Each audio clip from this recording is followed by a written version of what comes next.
근본경전연구의 해피법당이 월요일 저녁 시간에 부산법당에서 개설하는 기본기 수업입니다. 그간 만들어 놓은 기본기 교재가 있습니다만은 지난주 시작하면서 말씀드렸지만 기본기 교재를 완성하기 위한 일련의 과정 새로 진행하기 때문에 만들어져 있는 교재보다는 이제 새로이 틀을 갖추어가는 새로운 교재를 만들어가면서 공부를 하자라고 해서 이렇게 시작 부분만 나눠드리고 공부를 시작했습니다. 자, 기본기 법회 오늘 두 번째 시간입니다.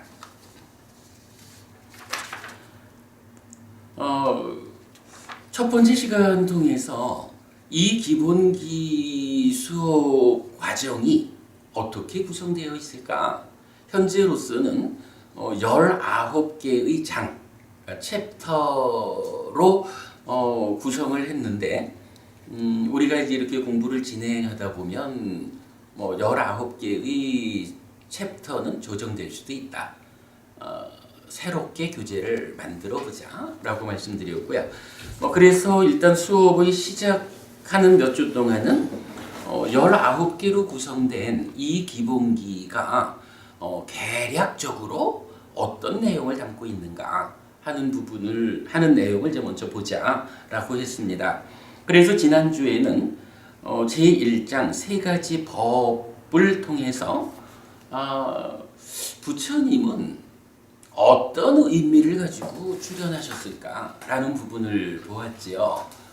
부처님 말고 인류 역사에 있었던 모든 다른 스승들은 나라고 하는 존재로서의 삶 위에서 어떻게 하면 내가 살아가는 가운데의 괴로움을 면할 수 있을까? 이렇게 접근이 되었다면 오직 부처님만이 나라고 하는 존재에 내재한 문제, 있는 내가 살아가는 과정에서의 문제도 있지만 그것에 선행하는 나라는 존재가 불완전하다라는 것 때문에 태어나야 한다라는 문제, 태어나면 늙어야 한다, 죽어야 한다라는 문제, 죽으면 그것으로 종결하지 못하고 또다시 태어남을 반복하는 이런 윤회해야 하는 불완전한 존재로서의 나라는 존재, 삶에 내재한 문제까지도 부처님은 해결했다. 그래서 오직 부처님만이 접근된 영역이 있어서 열의 출현의 의미는 거기에 부여되었다. 그래서 세 가지 법경에서 말하는 거죠. 생과 노와 사라고 하는 세 가지 법이 있기 때문에 열의 아라한 정등각이 출현하는 것이다. 기본기라는 이름으로 불교 공부를 시작할 때에 이 내용을 선두에 둔 것은 사실은 우리가 공부의 올바른 시각, 올바른 방향을 잡기 위한 불가피한 선택이었다. 이렇게 말할 수 있겠습니다. 어쨌든 나라는 존재가 살아가는 가운데에 수반되는 모든 문제를 해소하는 것의 위에서 궁극적으로 존재에 내재한 문제, 태어나야 하고 늙어야 하고 죽어야 하고 그러면 또다시 태어나서 이러한 아픈 삶을 반복하는 중생으로의 고달픔을 완전하게 모면하자. 완전한 고멸을 실현하자. 이것이 오직 부처님에 의해서만 안내되는 길이다. 공부의 방향을 분명히 하자. 라는 점으로 보았죠. 제2장에서는 시대의 구분이라고 해서 부처님이 출현하기 이전과 이후를 나누어 본 거죠. 불교 역사는 서가모니 부처님 이전에 6명의 부처님이 계셨다. 윗바시 부처님이 91급 전에 최초로 깨달음을 성취했다. 부처가 되었다. 그때로부터 이러한 완전한 고멸, 완전한 행복이 실현될 수 있는 가능성이 우리에게 열렸다. 윗바시 부처님의 출현 이전에는 세상 누구도 어떠한 노력을 통해도 그러한 완전한 행복에 접근할 수 없었다. 부처님 이전 이후를 우리 그런 측면으로 설명을 해봤죠. 그런가 하면 이제 제3장에서 전승된 가르침이라고 주제를 보았습니다. 전승되었다라는 건 뭔가요? 불교가 이렇게 역사를 가지는 것이다. 오직 지금 우리 교주 스승이신 서가모니 부처님에 의해서만 불교가 성립되어 있는 것이 아니고 윗바시 부처님으로부터 7번째인 서가모니 부처님, 그리고 미래의 어느 쯤엔가 다시 깨달을 몇 대야 미륵 부처님까지 현재로서 경전에 언급되는 8명의 부처님에게 공통되게 속하는 가르침이 있다는 거죠. 8명의 부처님 모두가 과거에 설했고 지금 설하고 있고 미래에 설할 것인 이런 공통되게 설해지는 가르침이 있다. 이것을 우리가 전승된 가르침이라고 표현을 한 거죠. 아무래도 그 가르침이라는 것도 어떤 삶의 과정, 어떤 조건들을 만났을 때 그 상황에 대한 대응법으로 설해졌을까라는 것을 보아야 하는데 어떤 상황, 어떤 조건에 마주쳐서 설해졌다 해도 결국 그 이면에 가르침의 몸통을 차지하고 있는 것은 이렇게 윗바시 부처님으로부터 서가모니 부처님을 거쳐서 미륵 부처님에까지 이르는 이러한 끊임없이 전승되어가는 가르침의 본질을 차지하는 이제 이런 내용들에 대해서 우리가 좀 주목하자라고 한 거죠. 그렇게 전승된 가르침으로 여러 가르침이 있다라는 부분 소개했고요. 물론 이제 앞으로 본격적으로 공부를 하게 될 거고요. 자, 그 다음에 이제 제4장에 가면 이렇게 윗바시 부처님으로부터의 전승된 과정을 보면 우리한테 불교의 그 전승된 가르침이라는 측면에서 이제 우리가 불교의 역사를 좀 들여다보아야겠다. 역사를 모르고야 어찌 지금 삶을 이해할까? 이런 측면일까요?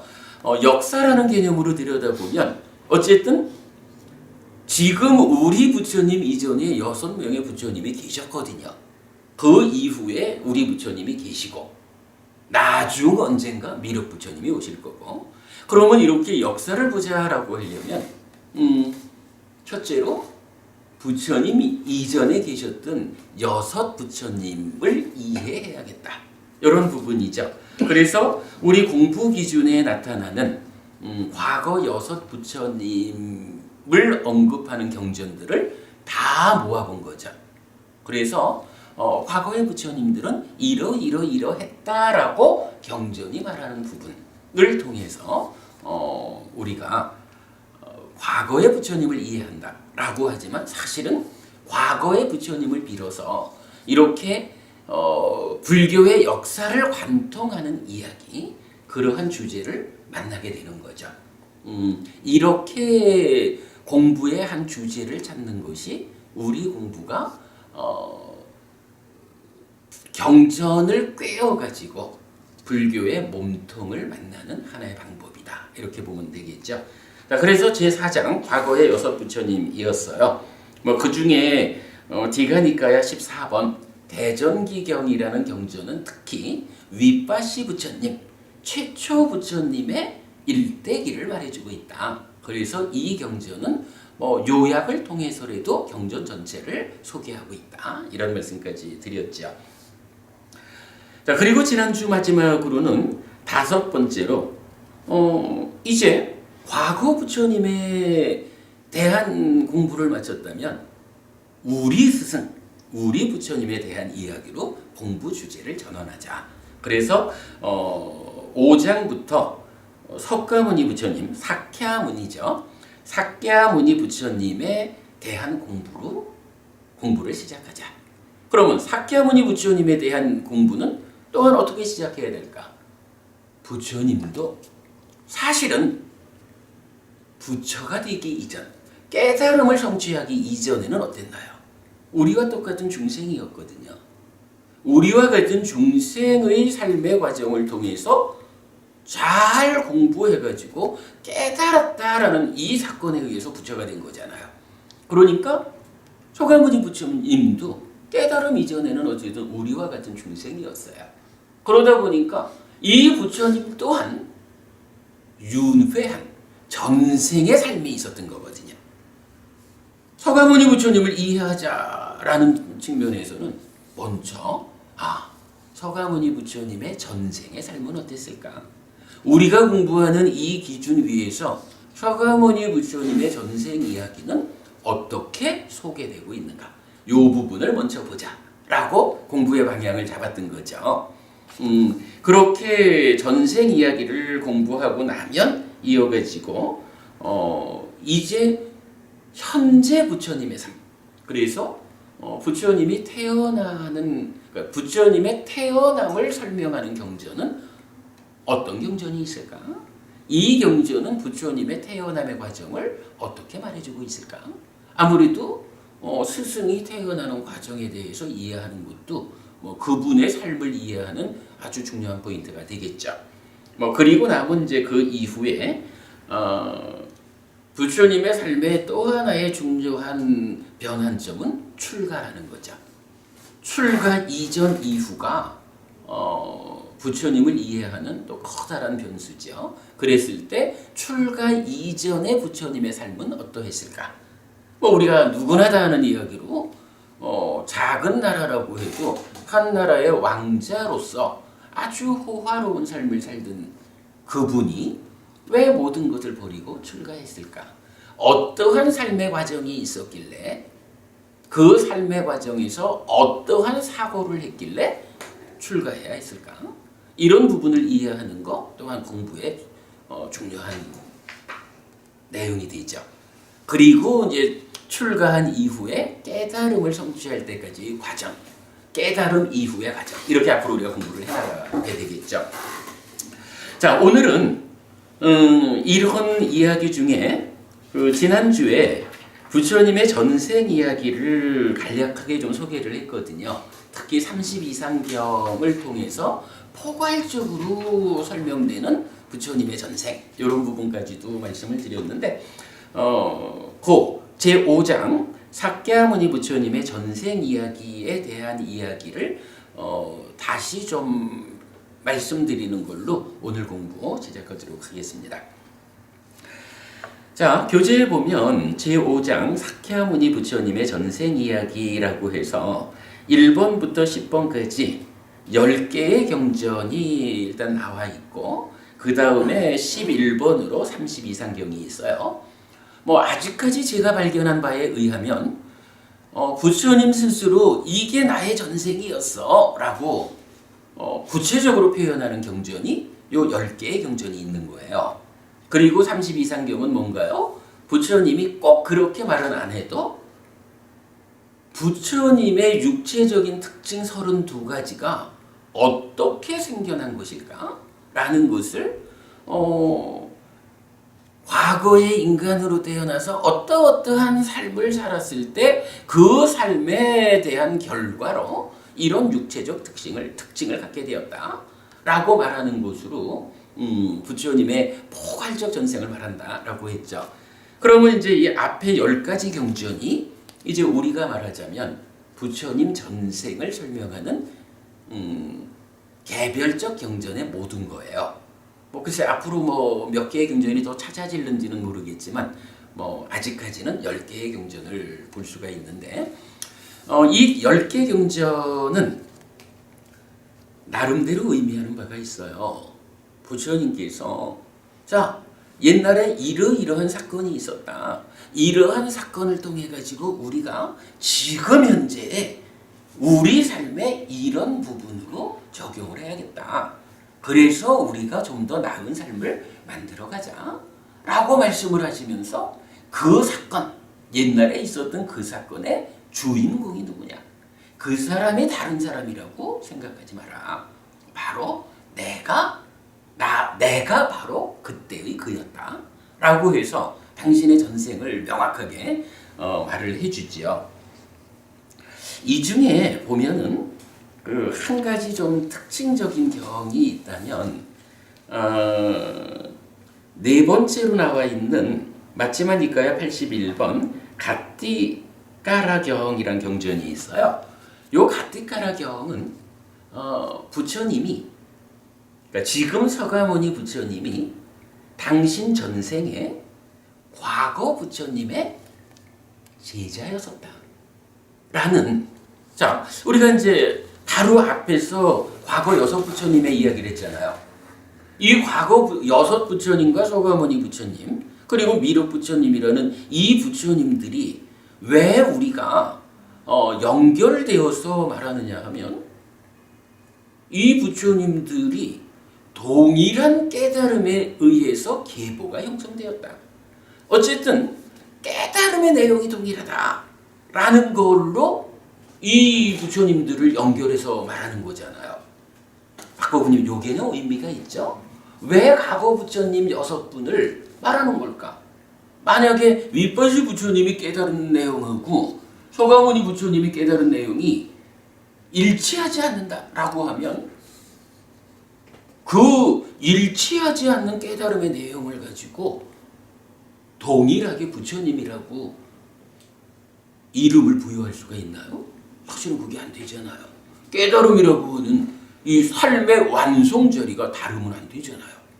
그러니까 우리가 분명히 알 수 있는 것은 이렇게 과거 칠불, 미륵 부처님 이렇게 말하는 부처님이라고 불리는 이분들은 어쨌든 깨달음의 내용이 같은 거예요. 그래서 표현하기를 동일한 깨달음에 의해서 계보가 형성되었다. 이렇게 말할 수가 있거든요. 그런데 지금 이제 가티카라경을 제가 하나의 특징으로 말하는 게 이 일곱 부처님이, 뭐 나중에 오실 분은 좀 일단 빼놓고, 이 일곱 부처님이 그 깨달음의 과정에서 혹시 어떻게 이렇게 연결되어진 역사가 있는 것은 아닐까? 그래서 혹시라도 윗바시 부처님이 최초로 깨달은 다음에 두 번째로 식희 부처님이 깨달음을 얻는데, 이 식희 부처님이 윗바시 부처님하고의 어떤 연결고리 위에서 공부를 했기 때문에 깨달음이라고 하는 동일한 결과를 만든 건 아닐까? 이런 부분도 생각해 볼 수 있잖아요. 근데 경에는 뭐 그런 이야기가 잘 안 나타나는데, 제가 최근에 발견한 한 가지가 뭐냐 하면 가띠까라경에서 그 얘기가 나오는 거야. 가띠까라경에서 조띠빨라라고 하는 바라문이 나와요.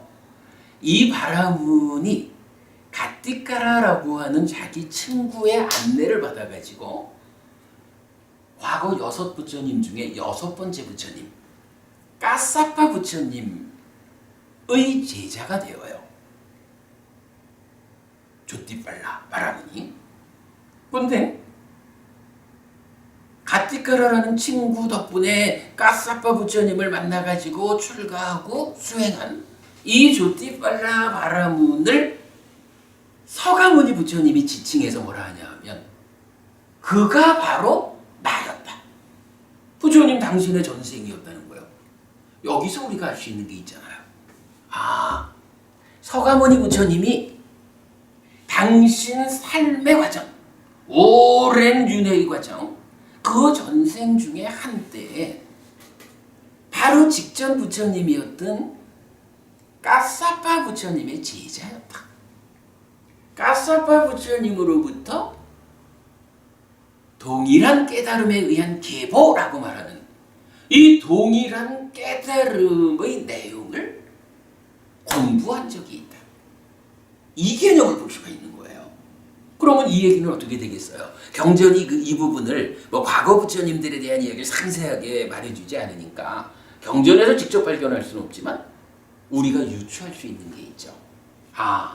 서가모니 부처님이 까사파 부처님의 제자였다면 까사파 부처님은 그 앞에 있는 누구더라? 이 여섯 부처님, 꼬마 가마나 부처님, 요런 앞에 부처님들의 그 전승되는 깨달음의 과정에서 각각이 연결된 제자들이었을 가능성, 이런 부분을 볼 수가 있죠. 이게 이런 이야기를 하나 볼 수가 있어요. 우리가 이제 공부 기준 이야기를 하잖아요. 충돌이 배제된 공부의 영역, 이 얘기를 하는데 대표적으로 소부니카야 중에 불종성경 부타왕사라는 경전이 있거든요. 근데 우리가 이 경전을 공부 영역에 포함하지 않는다고요. 왜 부타왕사 포함하지 않냐 하면 부타왕사는 그 중심되는 내용이 우리 이제 서가모니 부처님이 계셔요. 이 부처님 앞에 위파시 부처님으로부터 까사파 부처님까지 6 부처님이 있고 이 앞에 부처님이 더 있는 거야. 부처님이 더 있어서 최초의 자리에 연등 부처님이 있어요.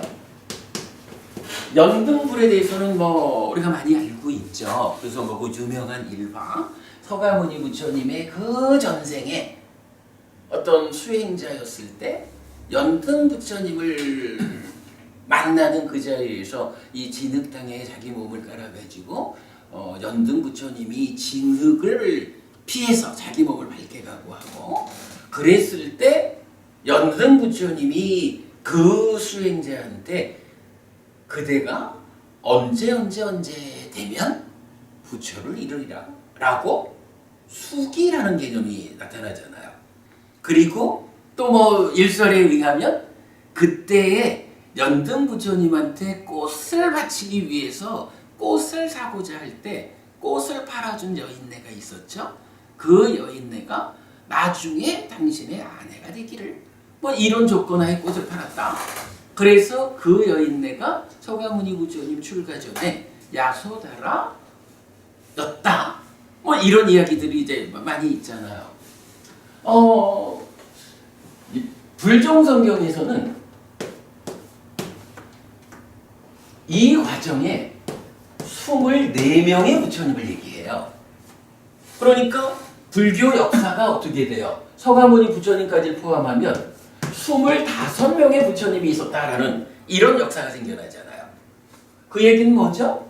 6명의 부처님이 있었다라는 요거를 놓고 보면 이 앞에 6을 빼면 18명의 부처, 연등부를 포함해서 더 있었다라는 얘기거든요.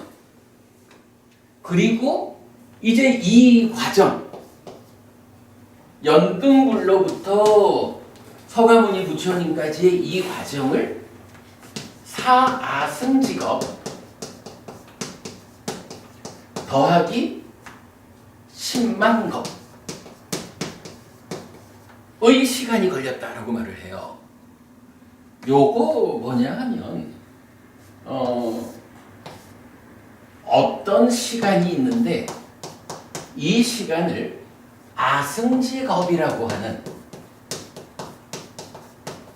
아승직업으로 나누니까 사가 떨어지고 요 나머지 그러니까 사아승지가 된 거죠. 나머지가 10만 겁인 거야. 그러면 아승직업이라는 것은 기본적으로 10만 겁보다 큰 거죠. 나머지가 10만 겁이니까. 물론 뭐 이제 이 아승직업 말하는 이게 원어가 아상카타라고 해서 헤아려지지 않는 말 자체가 10만보다도 훨씬 큰 헤아려지지 않는 겁이라는 단위야. 겁이라는 단위 자체가 헤아려지지 않는 건데 그게 또 곱하기 된 이런 시간이 걸려서 부처가 되었다. 그 가운데 하여간 이 과정이 숙이라고 하는 부처가 될 거예요. 이런 숙이라는 과정을 필요로 했죠. 그리고 이런 상태에서 이 사아승직업 더하기 10만겁이라는 이 기간 동안에 어떤 일을 하느냐라고 하니 숙이를 받은 상태에서 부처가 되는 과정으로 10가지 바라미를 닦는다. 10바라미를 완성했다. 라고 말을 해요. 10가지 바라미의 완성을 통해 가지고 부처가 되었다. 요게 뭐 제가 이해하는 불종성경의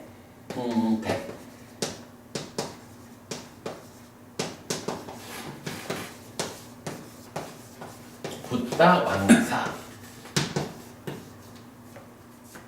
라는 경의 그 중심 내용이에요.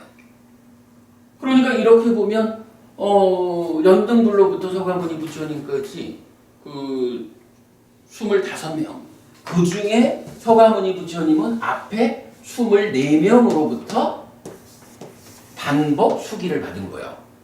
그러니까 이거는 서가모니 부처님 입장에서의 계보가 수기 과정을 통해서 형성되어 있는 거죠. 이렇게 나오는데 불종성경을 제외하고 우리 공부 기준 사부니까야를 기준해서 보면 부처님의 역사는 여기까지밖에 없는 거예요. 근데 요 과정이 얼마냐 하면 이렇게 길질 않아요. 물론 겁이라는 단위 자체가 긴 거지만 이제 91겁의 세월을 부처님은 말해요. 윗바시 부처님으로부터 지금까지 아까 우리 말했던 완전한 행복의 실현 가능성이 시작된 그 역사를 91겁으로 말해요. 겁이 아무리 길다 해도 어쨌든 10만 겁보다 그러니까 10만보다 더 큰 단위가 4개가 있고 뭐 이런 시간 단위하고 91이라는 시간 단위는 다르죠. 어찌 보면 부처 되자는 얘기야. 이 시간이라고 하는 게 뭐 이런 측면 볼 수 있어요. 그러나 어쨌든 91이라는 시간은 여기에 비하면 좀 짧죠. 뭐 이건 좀 구체적인 이야기가 되죠. 자, 이렇게 91겁이고 그 91겁의 시간 동안 이제 불종성경에서는 10바라미를 완성해서 부처가 된다. 이렇게 말하는데 우리 공부 기준에서는 부처가 되는 방법으로 뭐가 알려져요? 부처가 되는 방법으로는 딱 하나야. 8정도. 그죠? 8정도를 닦아서 부처가 되는 거라. 이 8정도를 닦는 그 과정이 이제 6부처님에게서 공통적으로 내려오는 거죠. 그래서 경전에 따라서는 과거 부처님들이 다녔던 그 길을 발견해서 나도 그 길을 갔다. 이렇게 해서 8정도를 말하고 있거든요. 달라요.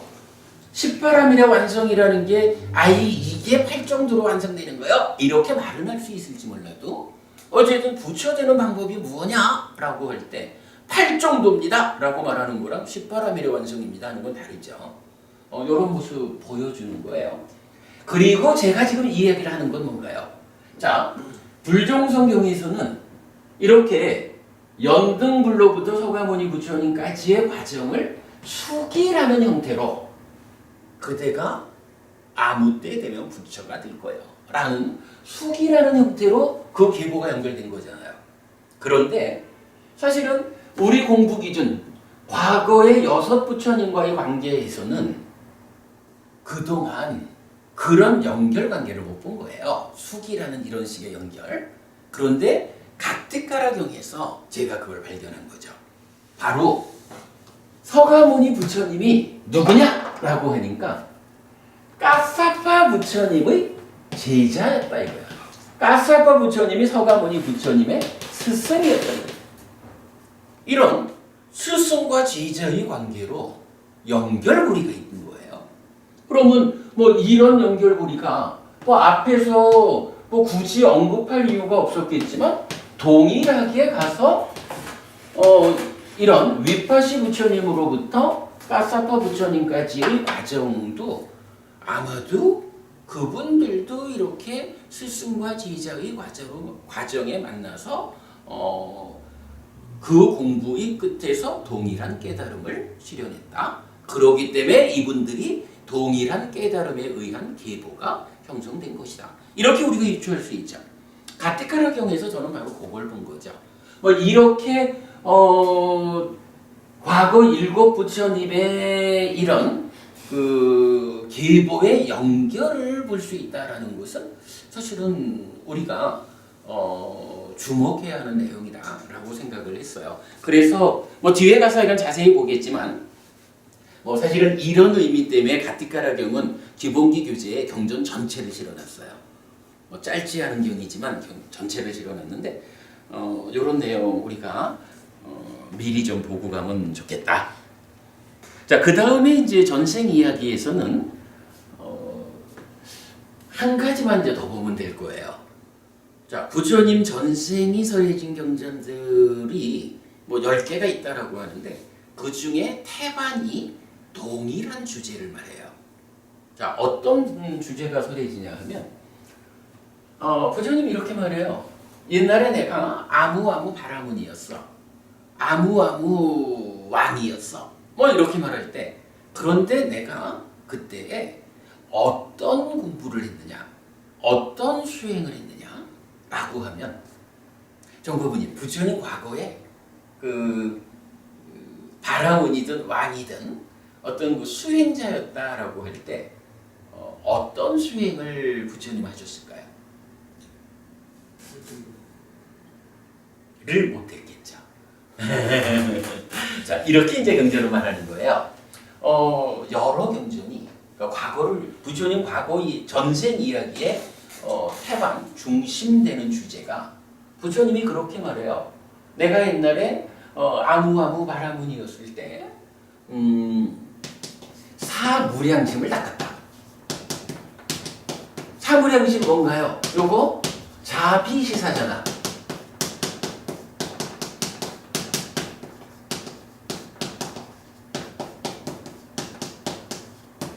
자비희사 뭐 이런 거죠. 그대가 행복하기를 하는 그대가 행복하기를 바라는 그 마음을 내 안에 가득 채우는 거. 사무량심 중에 자무량심 되죠. 비 하면은 그대가 아프지 않기를 보통 뭐 연민한다 이런 이야기죠. 그대가 아프지 않기를 바라는 마음으로 나를 가득 채우는 거. 비무량심이죠. 희무량심 그대가 기쁘구나. 사돈이 논을 사면 배가 아프잖아. 사촌이 논을 사면 배가 아픈 그런 거 말고 사촌이 논을 사면 이야 잘했다 훌륭하다. 네가 이렇게 땅을 사더니 내가 기쁘다. 이렇게 다른 사람의 좋은 일을 함께 기뻐해 주는 거. 요게 기쁘리자로 말하는 거잖아요. 희무량심. 버릴 사자로 나오지만 이거는 따지자면 나와 너의 어떤 경계를 넘는다 이런 걸까요? 그대가 어떠한 해코지를 나한테 해도 내가 그대로 인해서 내 마음에 평정을 잃지 않는다 라는 개념. 심지어 이 버릴 사자 뭐 뒤에 우리가 공부를 하겠지만 부처님 그 고행할 때의 일화로요. 고행을 하느라고 아주 지쳐가지고 이제 풀밭에 쓰러져 있는데 아이들이 와가지고 부처님 몸에 그러니까 그때 수행자 고행자의 몸에다 오줌을 넣어. 그래도 내 마음이 흔들리지 않아. 심지어는 뭐 나뭇가락, 풀, 나무, 토막 이런 걸 가지고 귀를 쑤시고 콧구멍을 쑤시고 이래. 그래도 그러한 해코지에 대해서 내가 마음의 안정을 흩뜨리지 않아. 그것 때문에 성내지 않아. 뭐 이제 이런 식으로 사라고 하는 버릴 사자로 사무량심이 나와요. 그러니까 여기는 넉사자 사무량심이고 자무량심, 비무량심, 시무량심, 버릴 사자, 사무량심 이렇게 나오거든요. 이렇게 이제 사무량심이라는 게 이제 불교 안에서도 아주 중요한 주제죠. 그리고 여기서 보면 일단 앞에 두 가지가 뭐예요? 잡이잖아요. 어쨌든 부처님은 전생에 사무량심을 닦았다 이렇게 말을 해요. 그리고 사무량심을 닦아가지고 잘 닦으니까 이제 훌륭한 스승이 된 거죠. 그러니까 이제 많은 사람들을 이끌잖아. 많은 사람을 어디로 이끌까? 여기서 부처님은 그러니까 나는 전생에 사무량심을 닦아가지고 많은 사람을 범천의 세상으로 이끌었다. 이렇게 말을 하거든요. 뭐 이때 이제 이 범천의 세상이라는 말이 좀 정확하게 이해하기는 좀 어려운데 뭐 그냥 대략 보면 색계무색계라는 높은 하늘. 색계무색계는 뭔가요? 우리가 그 소유의 삶, 존재의 삶 이렇게 말할 때 존재의 삶의 영역이죠. 그 소유라고 하는 몸 밖에 있는 물질적인 것은 내 거려고 하는 욕계 중생의 낮은 삶을 극복하고 존재를 오롯이 드러낸 색계무색계의 높은 하늘 이것을 이제 의미하는 거로 보면 되는데 뭐 어쨌든 뭐 우리가 살아가는 가운데 이렇게 욕계 중생의 낮은 삶을 극복하고 존재를 오롯이 드러낸 이런 높은 삶을 살 수 있으면 훌륭하죠. 근데 그것이 훌륭하기는 하지만 문제는 완성은 아니라는 거죠. 부처님은 이런 소유의 삶, 존재의 삶을 다 극복해가지고 해탈된 삶을 실현하는 거잖아요. 그리고 해탈된 삶으로 우리를 이끄는 스승이죠. 그런데 어쨌든 부처님 전생에는 사무량심을 닦아서 범천의 세상으로 이끌었다. 그런데 이러한 전생 이야기를 설하는 경전은 꼭 마무리를 어떻게 짓냐 하면 이렇게 마무리를 져요. 그런데 지금은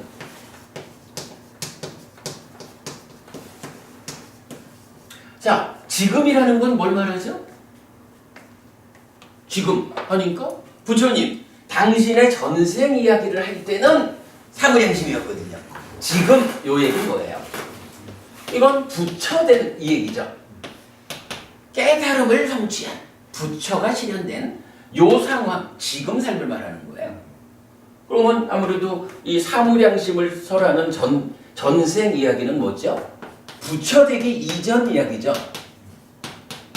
아직 부처되지 못한 삶을 완성하지 못한 이런 상황 놓고 자 그런데 지금은 다음 이야기가 뭘까요? 우리가 부처님 전생 이야기를 통해서 가장 주목해야 하는 결론은 이거예요. 그런데 지금은 열반으로 온전하게 이끄는 아니면 뭐 온전히 열반으로 이끄는 뭘까요? 예, 정보부님 여기서 그러니까 앞에서 팔정도가 아니고 팔정도는 여기에 나오는 거라. 열반으로 온전하게 이끄는 팔정도를 설한다.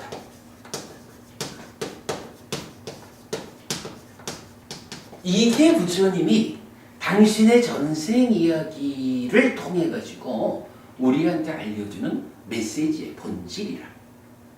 이런 이야기죠. 전생에는 부처되기 이전이야. 달리 말하면 뭐예요? 깨달음 이전이죠. 깨닫지 못한 때. 깨닫지 못한 상태에는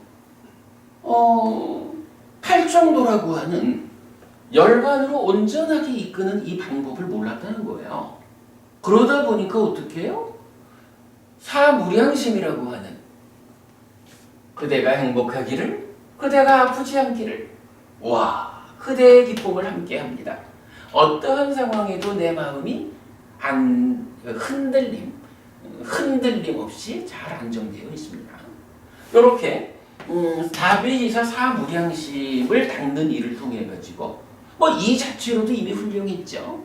그러니까 많은 사람들의 삶을 향상으로 이끄는데 그 향상의 자리가 팔정도에 의해서 열반으로 이끌린다라는 이 방향이 아니고 색계무색계라고 하는 훌륭한 세상이긴 하지만 아직까지 불완전한 존재의 삶이어서 이 뭐예요? 윤회해야 하는 삶인 거죠. 윤회하는 삶의 영역에서 높은 곳으로 이끌었다. 이 얘기죠. 부처님 전생 이야기에서 우리가 하여간 보아야 하는 핵심은 이 이야기입니다.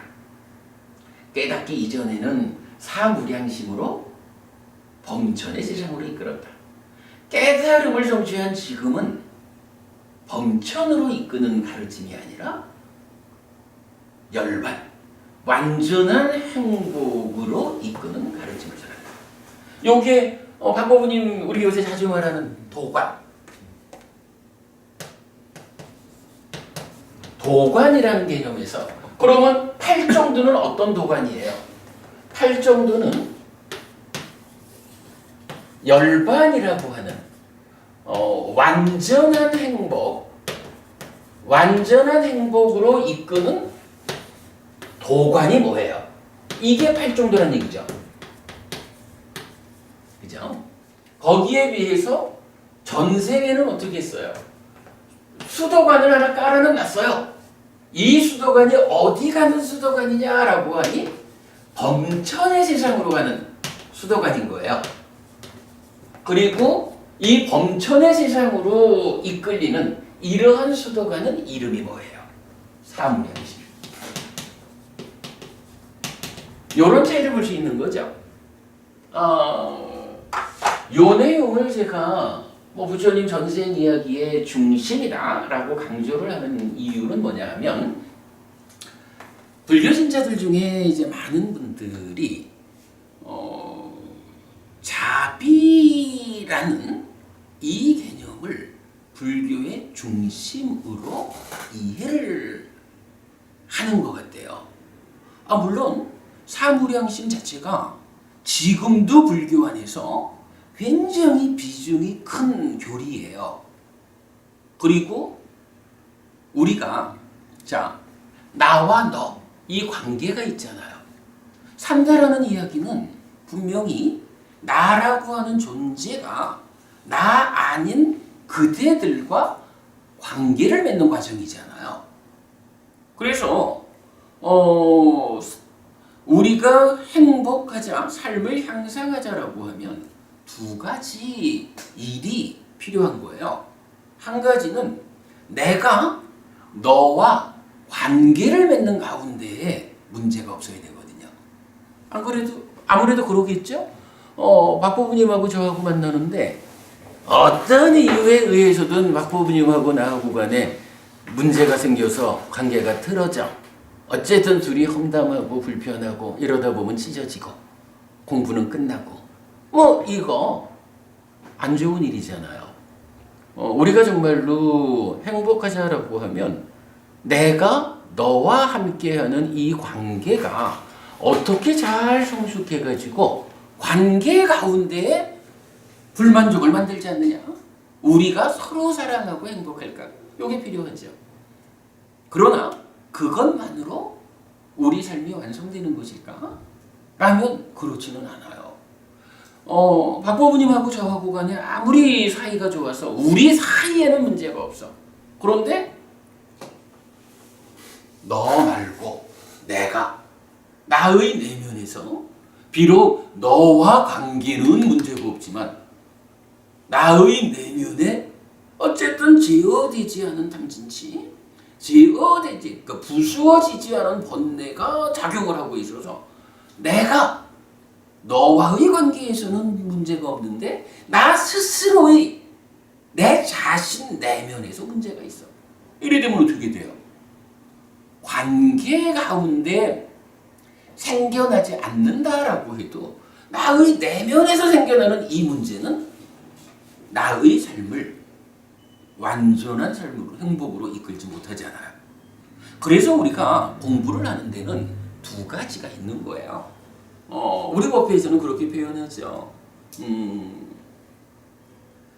두 가지 성숙이 있다. 한 가지는 관계의 성숙이고 하나는 내적인 성숙이다. 이 표현 여러분 타당하죠?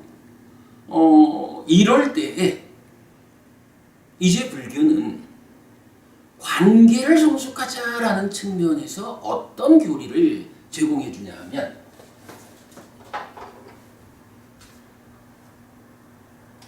관계의 성숙을 위해서 사무량심이 필요하다.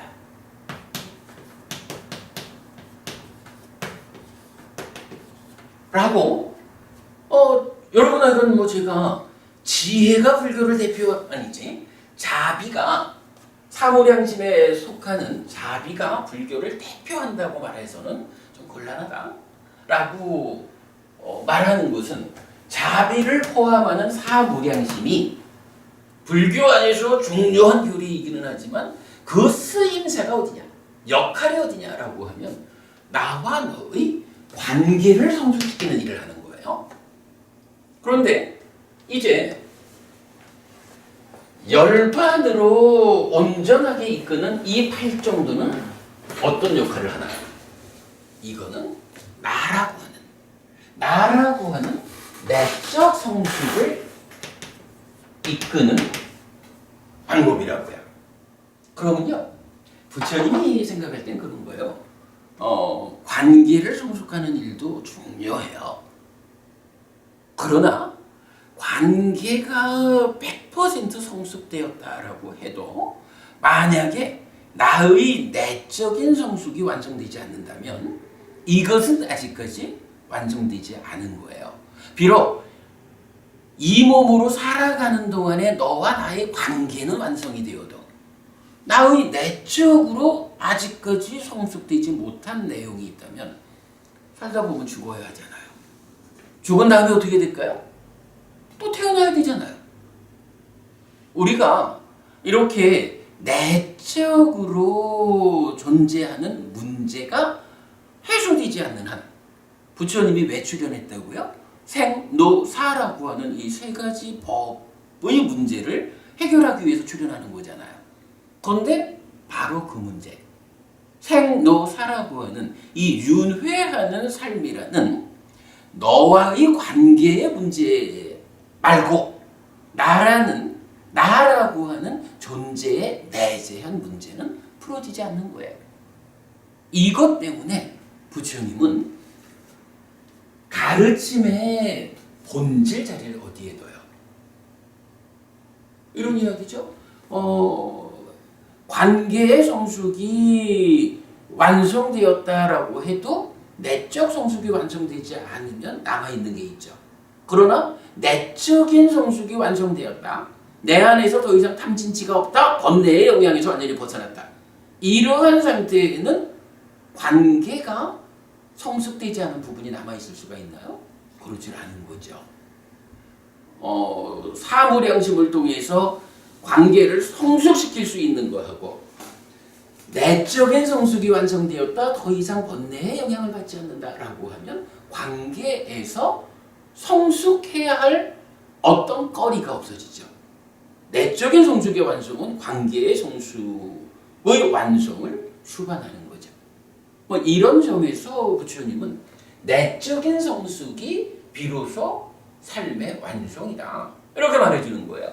그래서 이런 내적인 성숙의 방법 8정도다.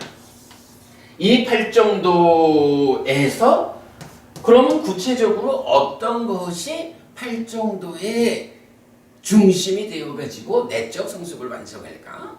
라고 할 때 여기는 이제 지혜가 바로 그 일이다. 라고 말할 수가 있죠. 우리가 이제 늘 말하는 거지만 마음을 도와줄 삶을 향상으로 이끄는 5가지 기능이 있잖아요. 믿음, 정진, 사띠, 사마디, 빠냐. 그런데 경전에서는 이 5가지 기능 중에 어떤 것이 으뜸이냐라고 말할 때 바로 맞냐? 지혜가 그들 중에 으뜸이다라고 말을 하거든요. 그러면 마음을 도와서 삶을 향상으로 이끄는 이런 5가지 기능에 의해서 이제 삶을 완성하는 건데 그 기능의 으뜸 자리를 차지하는 지혜라는 건 뭐예요? 바로 마음을 도와서 삶을 향상으로 이끄는 그 일의 중심에 있다. 대표가 되는 것이다. 이렇게 말할 수 있죠. 그럴 때에 바로 이 말을 할 수 있는 거예요. 불교를 대표하는 한 가지를 들자라고 할 때 지혜가 그거다. 이렇게 말할 수가 있어요. 그러면 이제 여기서 우리가 이 얘기를 할 수가 있죠. 불교를 대표하는 개념은 무엇일까요? 지혜입니다. 근데 이거를 어떤 사람이 자비입니다 라고 말한다면 물론 자비가 중요하죠. 이런 관계의 성숙의 중심을 차지하는 지혜라는 거야 당연히 중요하죠. 그러나 이 자비가 내적 성숙을 통한 삶의 완성, 그 일을 해내기 위한 중심이 되는 것일까? 이렇게 말할 수는 없잖아요. 이게 이 일 한다고 할 수는 없는 거잖아요. 그죠? 이런 것 때문에 특히 이제 요새 보면 티베트 불교가 티벳이 자비를 가장 중심에 두는 그런 걸 볼 수가 있죠. 많은 불교 신자들이 자비로서 불교를 대표하는 걸 보는데 이런 점에서 우리가 주목해야 됩니다. 자비가 중요한 겁니다. 당연히 내가 살면서 나와 너의 이 관계에 문제가 있으면 올바른 삶이 아니죠. 자비라는 거 아주 중요한 건데 그러나 그 자비의 위치는 알아야 되는 거예요. 자비는 분명히 자비만으로 존재하는 게 아니라 자비희사라는 4가지 사무량심 중에 조금은 표면에 있는, 사실은 경전이 말하는 것은 자보다는 비가 좀 더 깊은 거고 비보다는 시가 깊은 거고 비보다도 사가 더 깊은 거예요. 그래서 사라고 하는 이런 그 흔들림 없는 평정한 마음 상태가 이루어져야 그 위에서 함께 기뻐할 수 있고, 사촌이 땅을 사도 배가 안 아픈 거예요. 평정이라는 개념이 맞아져야 그 위에서, 그러니 그대가 아프지 않기를 바라는 거고 그 위에서 그대가 행복하기를 바라는 거거든요. 이제 그런 개념을 설명할 수가 있는데, 그렇게 보면 자비라고 하는 것은 관계를 성숙하기 위한 이러한 도구 중에 표면에 있는 2가지. 이 자비가 중요하다라는 거야. 강조하지 않을 수 없지만, 그러나 자비가 불교다. 불교는 자비의 종교다. 이렇게 말하는 것은 적절하지 않다. 어쨌든 부처님이 제시하는 열반으로 온전하게 이끄는 팔정도, 열반으로 이끌리는 이 수도관을 대표하는 것은 지혜다. 물론 이제 그러니까 이제 또 사람들은 지혜와 자비 2가지 측면에서 불교를 설명하기도 하고 그래요. 아마 제가 이런 부분을 틀렸다라고 말하고 싶은 건 아니에요. 그러나 우리가 정확하게 공부를 하기 위해서는 자비가 중요하다라고 보고 자비를 실천하는 삶, 이거 중요하다. 그러나 부처님이 이끄는 우리 삶의, 그러니까 불교의 본질, 우리 삶의 완성으로 나아가는 것은 자비가 아니라 지혜가 그 역할을 한다. 어떻게든 우리가 팔정도라고 하는 열반으로 온전하게 이끄는 이 길을 잘 실천해서 마음을 도와서 삶을 향상으로 이끄는 5가지 기능, 믿음, 정진, 사띠, 사마디, 빠냐, 이것을 완성해가지고 해탈되는 삶을 실현할까? 이 과정에 가장 핵심적인 역할을 담당하는 그것은 어쨌든 지혜다. 이 부분에 대해서 우리가 명확히 알자라는 거죠. 자, 아무튼 이제 요 이야기를 통해서 우리가 그걸 볼 수 있어요. 부처님이 전생을 설하는 경전들이 한 10개 있는데 그 중에 대표적인 중심이 되는 개념, 부처님 전생 이야기에서 나 부처 되기 이전 아직 깨닫지 못한 표현하자면 평범한 스승으로 살았을 때는 팔정도라고 하는 이 길을 아직 몰랐기 때문에 사무량심을 닦아서 많은 사람들을 범천의 세상, 색계무색계라는 높은 세상, 그러나 존재의 영역이기 때문에 윤회해야 하는 그러한 하늘로 이끌었다. 그러나 이제 부처가 된 삶을 완성한 이제 불교라고 하는 하나의 종교가 출현한 완성된 이러한 삶에서는 이런 윤회해야 하는 존재의 삶을 목적으로 하지 않는다. 윤회에서 벗어난 해탈된 삶이라고 하는 그 열반으로 온전하게 이끄는 길, 즉 팔정도를 설한다. 이 팔정도는 지혜로서 대표된다. 이런 부분을 이 주제에서 우리가 결론으로 보고 가야 한다.